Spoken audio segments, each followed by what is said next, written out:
नमस्कार, माझे मनोगत इस उपक्रम में आप सबका स्वागत है। हम पुराणाम सर्वशास्त्राणाम इस शीर्षक के अंतर्गत पुराणों की चर्चा कर रहे हैं। आज हम वामन पुराण इस पुराण की चर्चा करेंगे। जाहिर है कि नाम से जाहिर है कि ये विष्णु भगवान का जो वामना अवतार है उसके ऊपर ये इसका कारण वामन अवतार ये कारण है इस पुराण का। यहाँ ये वामन पुराण है, इसका सारे पुराणों में 14वां पुराण है ये। इसमें श्लोक की संख्या जो है 6000 है और इसको 97 अध्याय में बांटा गया है। इस पूरे वामन अवतार को 2 भागों में बांटा गया है, पूर्व और उत्तर।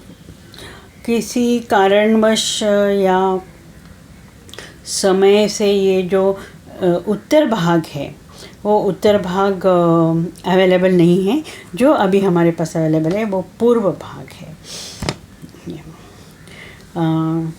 पुराणों के बारे में चर्चा करने से पहले हम ये वामन पुराण के बारे में वामन अवतार के बारे में रादर जान ले ही हैं।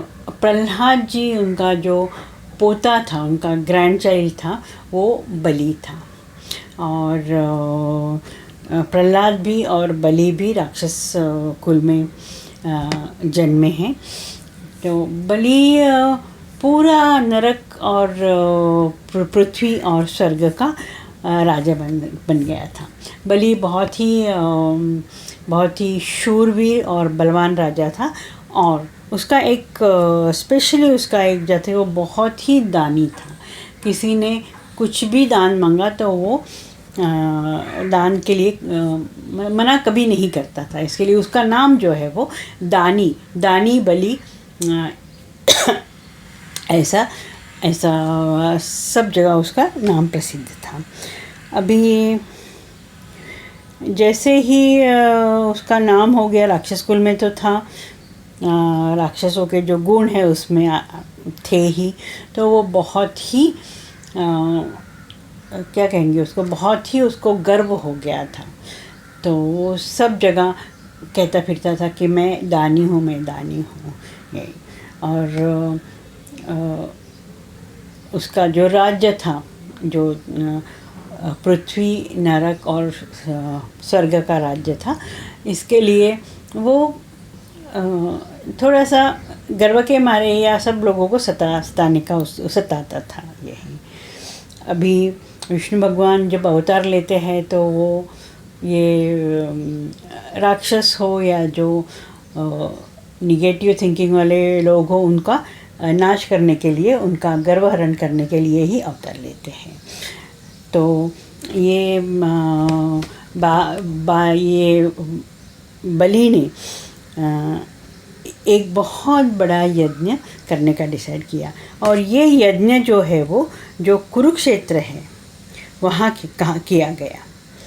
तो वहाँ वो जब यज्ञ चल रहा था तो वो सब जो भी ब्राह्मण आते थे, वो जो भी दान दक्षिणा के लिए आते थे, तो बड़े बहुत ही उदार मन से और बहुत ही खुले दिल से सब दान करता था। अभी वहाँ विष्णु भगवान ने तो बलि का पूरा गर्भहरण करने के लिए उन्होंने डिसाइड तो किया ही था, इसलिए उन्होंने वामन का अवतार लिया। वामन का मतलब है जो ब्रह्मचारी हैं और जो छोटा, उसका मतलब डॉर्फ जिसको कहेंगे, छोटा सा तरुण एकदम ब्रह्मचारी है।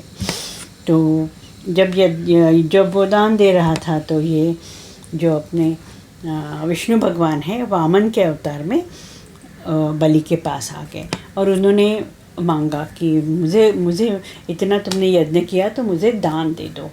तो बलि ने तो तुरंत कह दिया कि मांगो क्या चाहिए।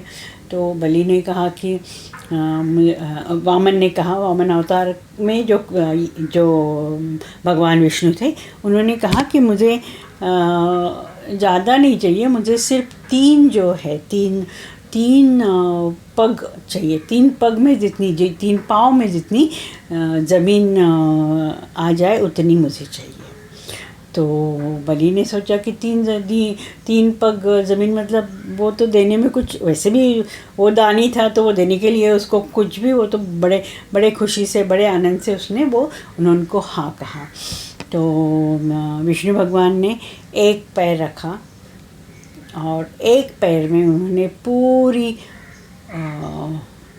स्वर्ग की जो ज़मीन थी वो व्याप ली, और दूसरे इसमें उन्होंने जो नरक की ज़मीन है वो भी उन्होंने मांग ली, और जो बलि जो था वो बलि ने वो सब उनको दे दी ज़मीन। अभी जो तीसरा पैर वो जब डालने वाला था तो राक्षसों के जो गुरु है शुक्राचार्य, उनको पता चल गया कि ये जो छोटा सा दिखने वाला वामन अवतार, वामन का जो ब्रह्मचारी है वो कोई ब्रह्मचारी नहीं है, हो न हो ये ज़रूर भगवान विष्णु है। इसीलिए उन्होंने जब बलि तीसरा पैर रखने के लिए जगह मांग रहा था, और वो उसके लिए वो जो उदक छोड़ते हैं, एक पॉट होता है उसमें से उदक छोड़ते हैं, तो शुक्राचार्य जो है वहाँ उसकी जो टोटी थी उसमें वो पानी न गिरे, क्योंकि वो दान देने के लिए वो उदक छोड़ना पड़ता है। तो इसलिए उन्होंने वो उसमें एक भौरे का रूप लेके वो वहाँ बैठ गए ताकि वो पानी न आए। बलि ने देखा कि पानी नहीं आ रहा था, तो उसको गुस्सा आ रहा था कि मैं दान देने जा रहा हूँ और पानी नहीं आ रहा है। इसके लिए वहाँ से उन्होंने एक लकड़ी लेके उसको उसके अंदर घुसाई, तो वो जो शुक्राचार्य जी का है एक आँख जो है वो टूट गई, वो मतलब वो भौरे की आँख टूट गई, और अल्टीमेटली शुक्राचार्य जी की आँख एक फूट गई। तो उसके बाद में वामन ने कहा, विष्णु भगवान ने कहा कि मैं तीसरा पैर कहाँ रखूँ, क्योंकि अभी तो स्वर्ग की भी ज़मीन गई, नरक की भी ज़मीन गई, वहाँ पृथ्वी पे तुम खड़े हो तो मैं कहाँ रखूँ। तो बलि ने अपना जो सिर जो है उनके सामने रखा और उन्होंने कहा कि तुम जो बाकी जो तुमने सब ले लिया, तो ये पृथ्वी के साथ जो है मेरे ये वो ज़मीन में तुमको देता हूँ, लेकिन तुम मेरे सिर के ऊपर पैर रखो। तो वामन विष्णु भगवान ने उसके सर के ऊपर पैर रखा, और जो बलि जो था उसको नरक में अंदर डाल दिया। तो इस तरह से वामना अवतार का जो उनका अवतार का जो उद्दिष्ट था वो पूरा हो गया, क्योंकि बलि जो है वो नरक में चला गया, अंदर चला गया। और वैसे तो विष्णु भगवान बलि के जो दानी स्वभाव था उसको तो जानते ही थे, लेकिन सब बाकी पृथ्वीलोक को और फिर स्वर्गलोक का जो उन्होंने राज्य ले लिया था उसके लिए उन्होंने ये वामना अवतार लेके बलि का गर्भहरण कर दिया। फिर भी विष्णु भगवान ने उसको बोला कि मैंने तुमको तो नष्ट कर दिया है, लेकिन तुमको कुछ मांगना हो तो मांगो। तो बलि ने कहा कि मैं तो यहीं रहूँगा नरक में, लेकिन जो एक दिन है, मैंने पृथ्वी का राज्य किया है, तो एक दिन ऐसा दो कि मैं ऊपर आ जाऊँ, मतलब पृथ्वी पे आके मैं वहाँ संचार करूँ।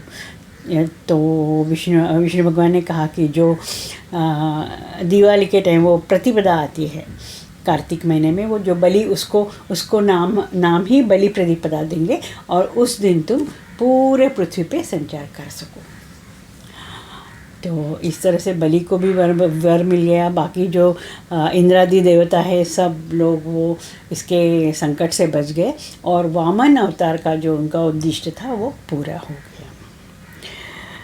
अभी ये वामन अवतार की एक्चुअली अवतार की कथा है, लेकिन वामन पुराण जो है वो उसमें ये वामन अवतार की तो कथा आती है, लेकिन बाकी भी बहुत सारे कहानियाँ यहाँ आती हैं।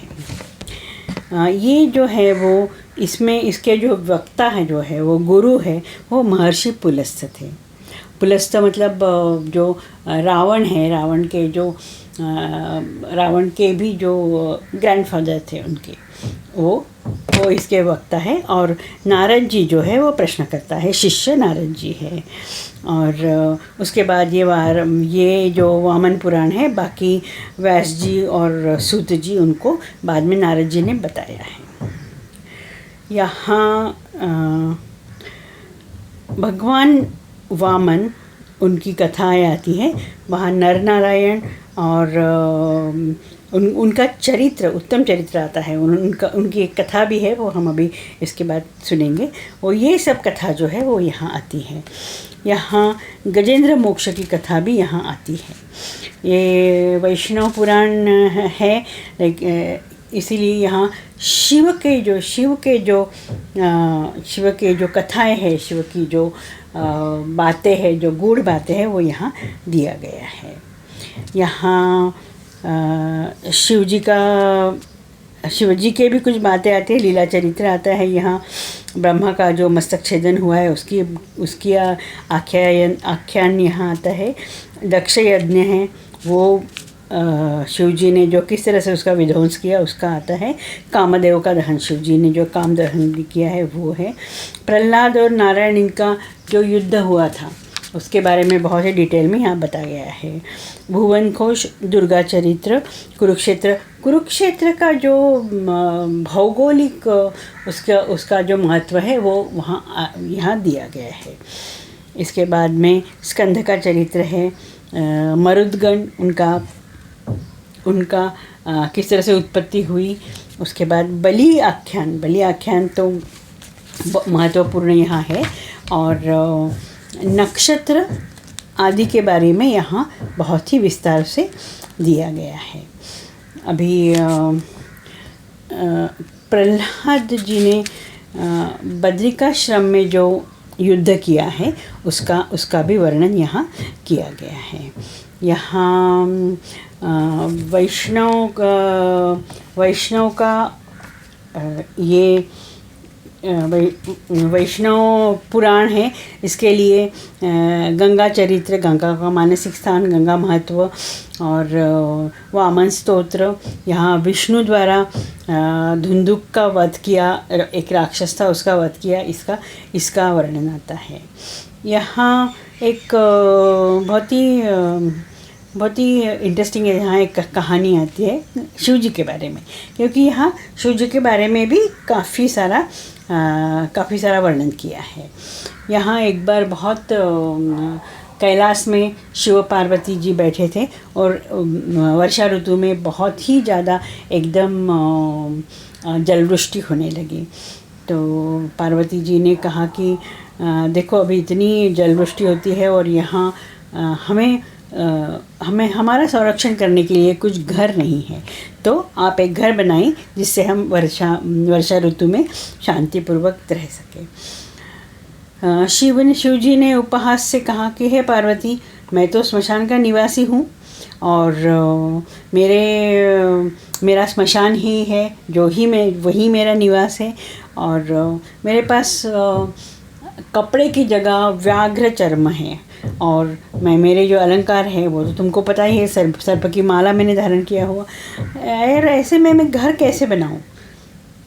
तो पार्वती माता थोड़ी सी रुष्ट हुई और वो कहने लगी कि देखो मैं तो जल में भीग रही हूँ, इतना जल आ रहा है कि मैं जल में भीग रही हूँ और इस घनघोर वर्षा में मेरी रक्षा करना आपका कर्तव्य है। आप घर बनाना नहीं चाहते हैं तो कैसे हम अपने से इस वर्षा से हम खुद को अपनी रक्षा करें।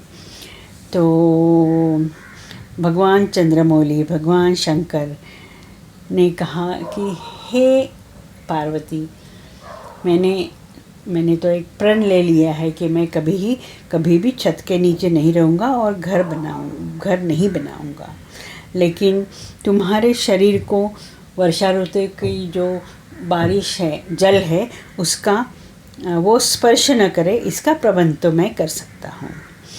ऐसा कहकर भगवान शिव ने वो बादलों के ऊपर इस तरह वो आरूढ़ हो गए और बादलों को इस तरह से उन्होंने ढक दिया कि जहाँ पार्वती जी जहाँ बैठी है वहाँ उस जगह वर्षा ऋतु का जल न आए और वहाँ पार्वती जी का रक्षण हुआ और एक बूंद भी जल पार्वती को भिगा नहीं पाया। तो ये शंकर जी का ये ऐसे ये है, शिव शंकर जी ऐसे ही है। तो इसके बाद जो है ये प्रसंग के बाद भगवान शंकर का नाम जीमूत वाहन हो गया। जीमूत वाहन मतलब वो जो बादलों के ऊपर आरूढ़ होके बैठ सकते हैं, वही।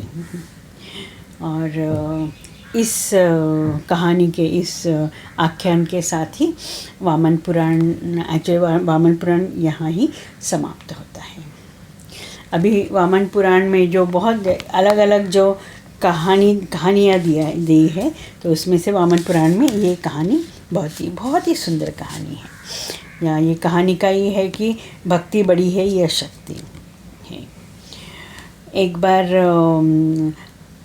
च्यवन ऋषि बैठे थे और प्रहलाद, महातेजस्वी भक्त प्रहलाद उनके पास गए और उन्होंने कहा कि हे मुनिवर, आप यहाँ आपका पधारने का आपका प्रयोजन क्या है? आप यहाँ क्यों और किस लिए आप पृथ्वी तल पर आए हैं?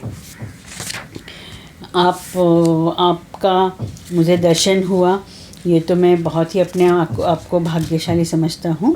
और आप मुझे बताइए कि आप यहाँ कैसे आए? उसके बाद च्यवन ऋषि ने उनको एक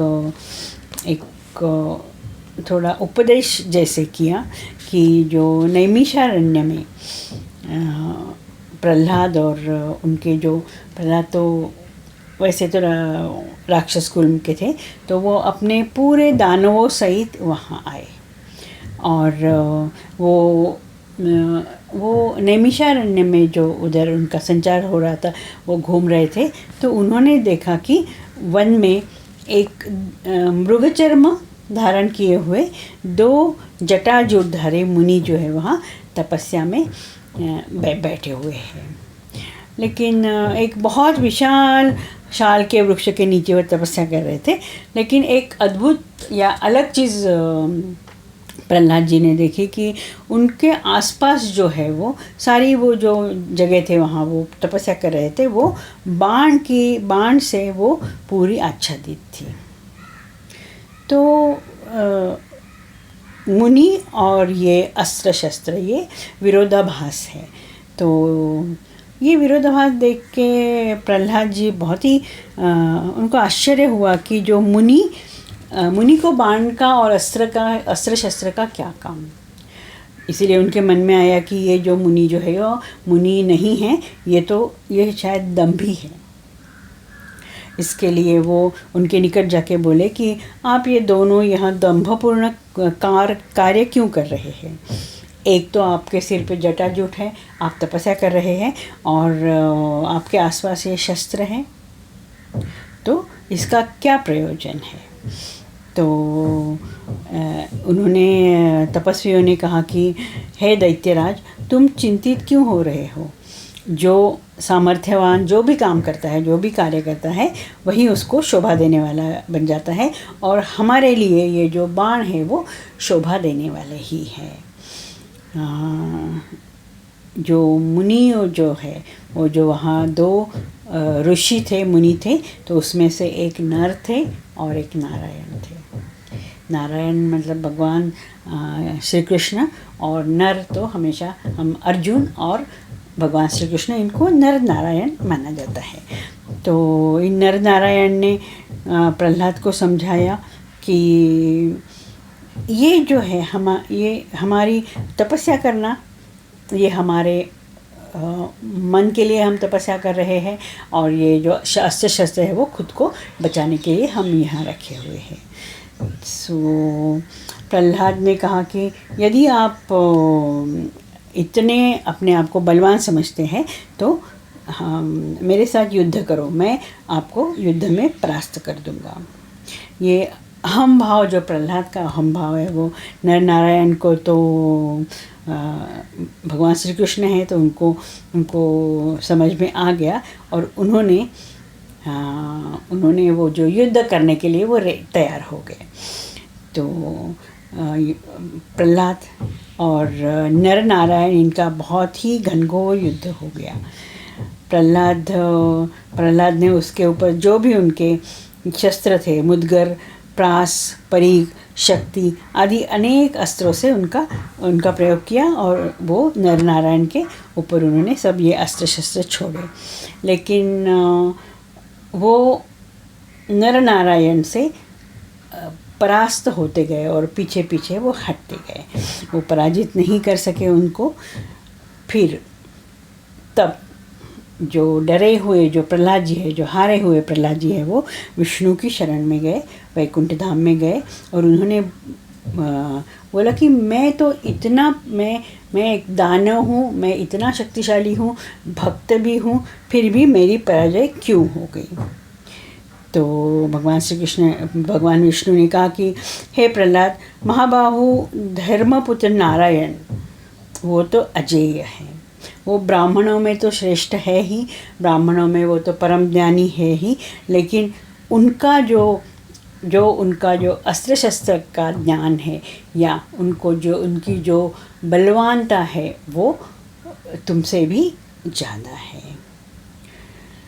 तो प्रहलाद जी ने कहा कि उनका वेश देख के मैंने प्रतिज्ञा की और उनसे जाके उनसे युद्ध के लिए उनको ललकारा। तब भगवान विष्णु ने कहा कि हे दानव श्रेष्ठ, जहाँ शक्ति पराजित होती है वहाँ भक्ति की विजय होती है। तुम यदि नारायण और नर उनके ऊपर विजय पाना चाहते हो तो भक्ति से उनकी आराधना करो। भक्त प्रहलाद जी समझ गए, और वो बद्रिकाश्रम में जहाँ नर नारायण श्री कृष्ण भगवान और अर्जुन बैठे थे, वहाँ जाकर श्रद्धा और भक्ति से उनसे माफ़ी मांगी, और नर नारायण भी उन्होंने वर दिया, और नर नारायण ने भी उन्होंने माफ़ कर दिया। ये कहानी यही कहती है कि शक्ति से ज़्यादा भक्ति ज़्यादा बलवान है।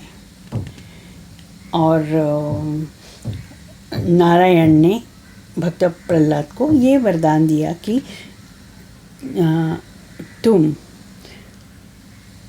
शक्ति से नहीं, महापराक्रमी रूप से नहीं, लेकिन मेरा भक्त, विष्णु भगवान का भक्त जो है, उसके लिए तुम संसार में पूरा तुम्हारी चर्चा होगी।